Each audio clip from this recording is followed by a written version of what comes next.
अस्सलाम वालेकुम। जहांज़ेब अब्बासी एक नए प्रोग्राम के साथ हाजिर है। साबिक वज़ीर आज़म और चेयरमैन बल्कि साबिक चेयरमैन तहरीक इंसाफ इमरान खान, उनको साइफ़र केस में भी सज़ा हो गई और तोशाखाना में भी सज़ा हो गई। जेल ट्रायल चलता रहा उनके ख़िलाफ़। इस जेल ट्रायल की कहानी और उस जेल ट्रायल के माहौल के ऊपर आज बात करेंगे कि किस तरह से कोर्ट प्रोसीडिंग को आगे बढ़ाया गया। जो सहाफ़ी इस ट्रायल को कवर कर रहे थे, किस तरह से वो जाते थे वहाँ पे, उस कोर्ट रूम का क्या माहौल था।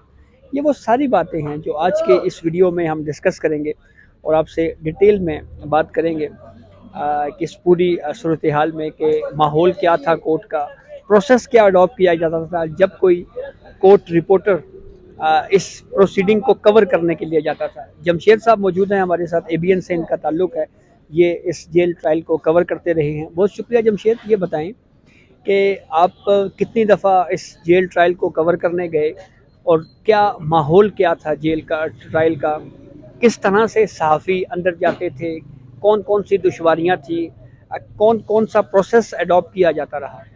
अच्छा, पहले तो जेल ट्रायल पे चलते हैं कि ये शुरू कब हुआ था। जब इमरान खान साहब 5 अगस्त को तोशाखाना फौजदारी केस में उन्हें सज़ा हुई, उन्हें अटक जेल भेजा गया और उसके बाद 15 तारीख को उनकी अरेस्ट डाली गई थी साइफर केस में। तो 15 तारीख को जो पहला जुडिशल रिमांड हुआ था, उनको अडयाला जो अटक जेल में ही रखा गया था।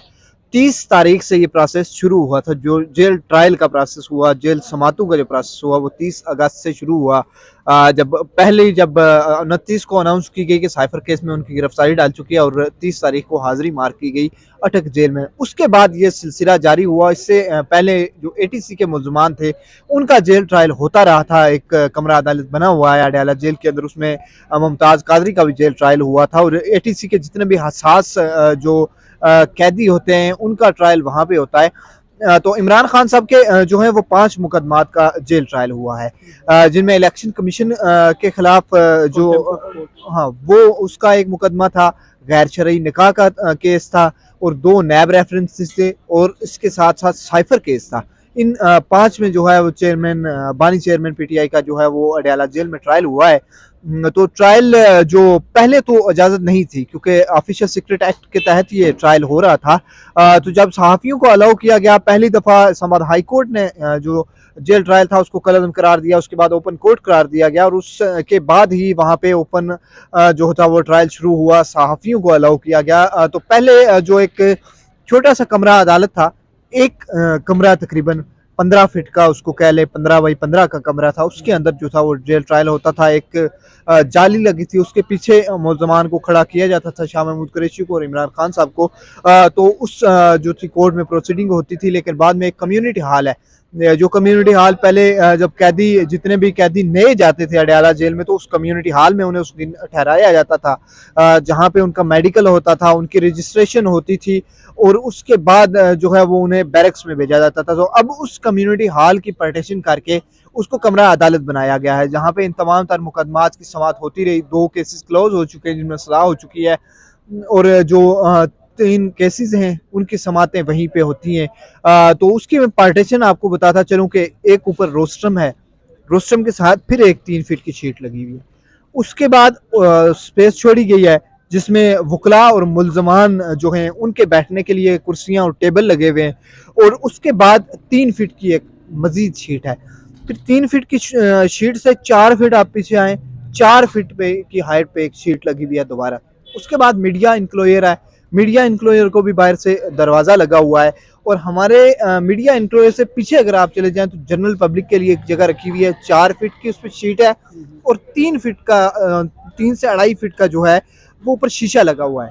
मतलब उनकी पार्टीशन हमारी पार्टीशन से थोड़ा अलग हो जाती है।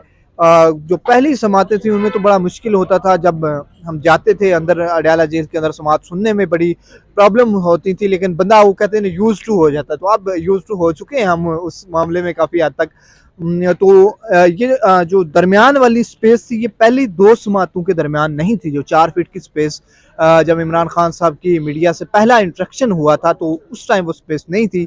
उस वक्त कुछ चीज़ें बाहर आई जिस वजह से इश्यूज भी क्रिएट हुए और फिर उस स्पेस को बढ़ाकर 4 फुट तक ले गए हैं। अब 4 फीट की दूरी पे मुल्ज़मान और मीडिया होता है वहीं से जो गुफ्तगू होती है तो जो मीडिया नुमाइंदगान के इस ट्रायल को कवर करने के हवाले से प्रोसीजर के पे आपने बात की थी, तो उस पर थोड़ा मैं बताता चलूँ कि जब आप अडयाला गेट नंबर 5 पे जाते हैं तो वहाँ पे पहले पहले जो बाहर बैरियर है उसके पास ही आपके जो कार्ड्स होते हैं वो लिए जाते हैं। मीडिया कार्ड जो मुतलका अदारे के कार्ड होते हैं वो लिए जाते हैं, उनके फोटोग्राफ्स बनाए जाते हैं, उनको वेरीफाई किया जाता है, चेक किया जाता है, बाकायदा क्लियरेंस होती है। आप अगर पहली दफ़ा वहाँ पे जाएंगे, आपकी क्लियरेंस नहीं होगी तो आपको अंदर नहीं जाने दिया जाएगा, क्योंकि जो पहली इब्तदाई समातें थी उनमें तो लोग एक एक हफ्ता रेगुलर जाते रहे, क्लियरेंस की जो ना होने की वजह से उनको अंदर अलाउ नहीं किया जाता था।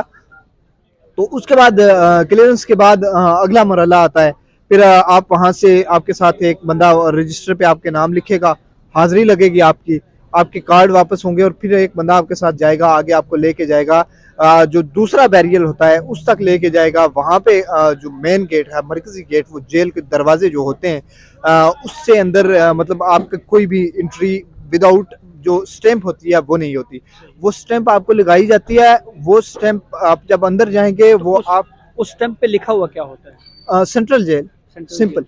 उसके 3 से 4 कलर्स हैं और 3 से 4 जो हैं वो उसकी शेप्स हैं, वो जो है वो वेरी करती रहती हैं, कलर भी और उसकी शेप होती है वो भी वेरी करती रहती है। किसी दिन मुख्तलिफ जो कलर्स हैं वो स्टैंप किए जाते हैं।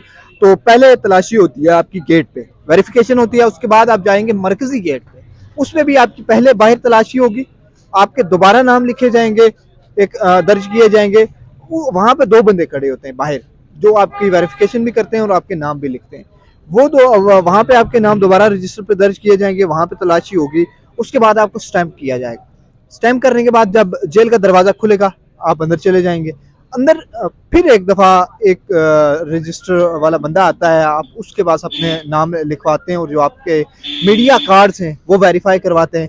उसके बाद तलाशी के बाद आपको जो वॉक थ्रू गेट है उससे गुजारा जाता है। वॉक थ्रू गेट से गुजरने के बाद जो दूसरा दरवाज़ा होता है जेल का वो खोला जाता है, फिर आपके साथ एक बंदा जाता है और वो आपको सीधा उस कम्युनिटी हॉल में छोड़ के आता है, जहाँ पे आपको जो बैठने के लिए सिटिंग अरेंजमेंट होती है, वहाँ पे आप जब इंटर होंगे उसमें तो फिर अपनी मर्जी से आप बाहर नहीं आ सकेंगे।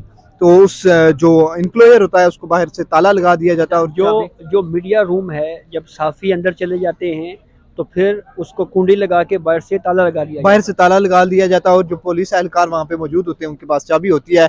समहाउ अगर आपने जाना है बाहर वॉशरूम वगैरह के लिए या और कोई भी काम है तो फिर आप उनको रिक्वेस्ट करेंगे, वो बंदा ताला खोलेगा, आप बाहर जाएंगे और फिर ताला लग जाएगा, वापस आएंगे तो फिर रिक्वेस्ट करके आप ताला खुलवाएंगे और जो आप अंदर दाखिल होंगे तो उसके बाद दोबारा ताला लग जाएगा।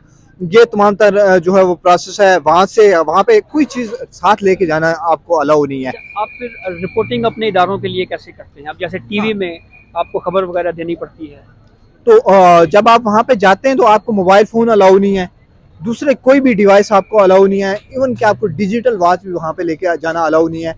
आपकी जामे तलाशी होती है, आपको सिर्फ अलाउ किया जाता है वाइट पेपर, बिल्कुल जिस पे लिखा हुआ कुछ ना हो, वो पेपर। अगर आपके पास कोई पेपर है जिसपे पहले से लिखा हुआ है, नोटबुक है जिसपे पहले भी लिखा हुआ है, वो आपको लेके जाने के लिए इजाज़त नहीं होती। और ट्रांसपेरेंट पेन जो होता है, बॉल पेन, वो यूज़ कर सकते हैं। अगर वो कलर्ड है या वो भी चेक होता है, पेन भी चेक होता है बाकायदा पेन, क्योंकि सिर्फ ट्रांसपेरेंट जो चीज़ है जिसमें नज़र आ रहा है पेन में से, वो आपको अंदर लेके जाने की इजाज़त होती है। उसके अलावा आपको बॉल पेन भी अंदर लेके जाने की इजाज़त नहीं होती। और वहाँ पे बैठ के आप जिस तरह सुप्रीम कोर्ट ऑफ पाकिस्तान में होता है, मोबाइल फ़ोन अलाउ नहीं होता।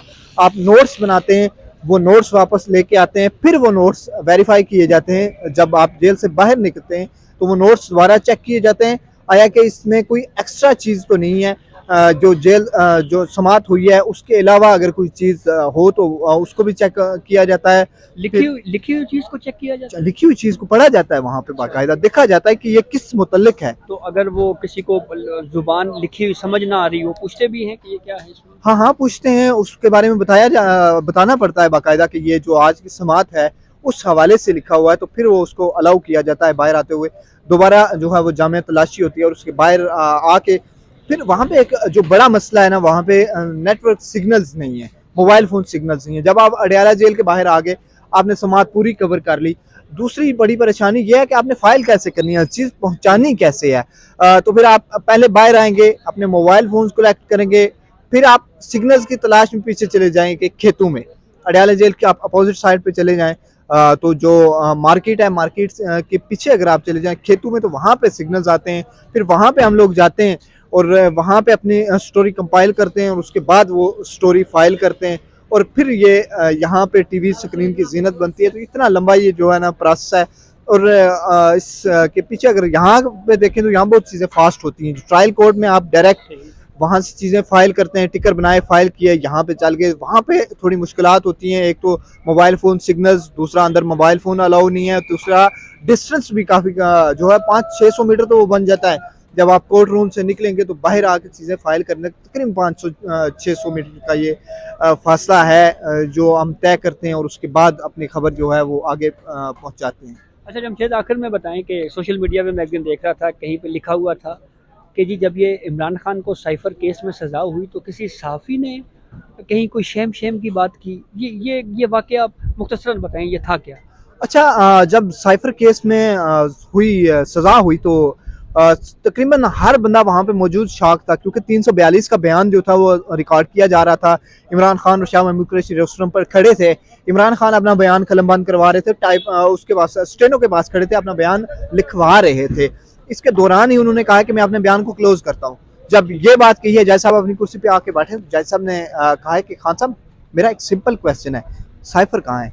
तो खान साहब ने कहा है कि मैंने वही तो अपने इस बयान में लिखवाया है। जिसके बाद जज साहब ने कहा है कि खान साहब मेरी तरफ देखें। शाह महमूद कुरैशी को तो भी इसी तरह एड्रेस किया है, शाह साहब आप भी मेरी तरफ देखें, आप पे जुर्म साबित होता है मैं आपको 10 साल की सजा सुनाता हूँ। ये कोई कार्रवाई थी आधे से पौने मिनट की, 1 मिनट की रख लें। उसके बाद जज साहब कमरा अदालत से निकल गए। शाह महमूद कुरैशी साहब एहतजाज कर रहे थे कि मेरा 342 का बयान रिकॉर्ड नहीं हुआ, मैं भी लिख रहा हूँ, मुझे सुने जज साहब, आप कैसे सजा दे सकते हैं? तो इस इस्ना में एक वो हल्ला गुला हुआ कोर्ट रूम के अंदर। जो फैमिलीज थी शाह महमूद कुरैशी साहब की और इमरान खान साहब की फैमिली थी, बहनें थी, उनकी अहलिया मौजूद थी, तो उनकी जानिब से जो है वो शेम का नारे लगाए गए। और अचानक एक आवाज़ जो थी वो हमारे मीडिया इंक्लोयर से भी उठी, वहाँ से भी शेम के जो नारे थे वो लगाए गए। और जो प्रोमिनेंट सहाफ़ी वहाँ पे मौजूद थे, उनमें से वो कोई शख्स भी नहीं था, गो कि वो सहाफ़ी थे, लेकिन वो मेरे ख्याल से उस पहली समात में थे। और शायद क्योंकि रिपोर्टिंग एक अलग सेंस है, एक अलग फील्ड है, इसके लिए आपको यूज टू होना पड़ता है कोर्ट रूम की चीज़ों के साथ, वहाँ की प्रोसीडिंग के साथ, वहाँ पे आपने क्या चीज़ को कोर्ट करनी है, क्या चीज़ नहीं करनी। मेरे ख्याल से वो उस वजह से भी एक हुई गलतफहमी पैदा, या फिर जज्बात थे उस सहाफ़ी के जिन पे वो कंट्रोल नहीं कर सकते। मे बी वो एफिलिएशन थी इमरान खान के साथ, जिस वजह से उन्होंने वो नारा लगा दिया और शेम 3-4 दफ़ा बुलंद आवाज़ में वो सुना गया। और उसके बाद भी वो सहाफ़ी दोबारा कोर्ट रूम में नहीं जा सके। तो अब तक के लिए इतना ही है। तो बहुत शुक्रिया जमशेद। सहाफ़ी जज्बाती नहीं होते और सहाफ़ी फ़ैन क्लब के मेंबर भी नहीं होते, और उसके अलावा जनाब सहाफ़ी जो है वो फैक्ट्स को देख के ही रिपोर्टिंग करते हैं। कुछ मुश्किलात जो इस जेल ट्रायल में सहाफ़ियों को रिपोर्टिंग करते हुए जिन हालात का सामना करना पड़ा, हमने इस वीडियो में कोशिश की कि आपको वो तफसीलात आपसे शेयर करें और आपको बताएं कि एक सहाफ़ी किस तरह से खबर के हसूल के लिए किस तरह की मुश्किलात काटता है और फिर उसके बाद वो खबर अपने नाजरीन तक पहुँचाता है। तो ये अब तक की अपडेट थी जिससे हमने आपको आगाह किया। बहुत शुक्रिया।